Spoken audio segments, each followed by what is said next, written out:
Iba't ibang lugar pa sa bansa ang dinayo ng mga pambato ng Alyansa para sa Bagong Pilipinas sa pagkasenador para manuyo ng mga botante. Si Daniel Manalastas sa sentro ng balita.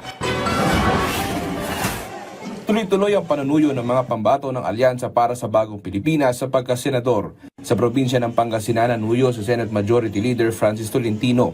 Binisita niya ang Rosales, Lingayen at Santo Tomas. Sa Santo Tomas, Pangasinan, nakipagpulong si Tolentino sa grupo ng mga kababaihan at lider ng barangay upang masuri ang iba't ibang suliranin ng Eastern Pangasinan.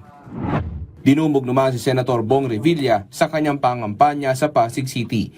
Binigyan din niya na lagi niyang inuuna ang mga batas na talagang may silbi sa tao. Anya, hindi lang ito tungkol sa eleksyon at ito ay tungkol sa patuloy na pagsiserbisyo.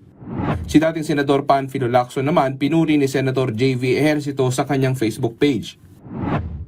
Pagpapalakas ng OFWs, libreng pabahay at suporta sa barangay naman ang binigyan diin ni dating Senador Manny Pacquiao. Daniel Manalastas para sa Pambansang TV sa Bagong Pilipinas.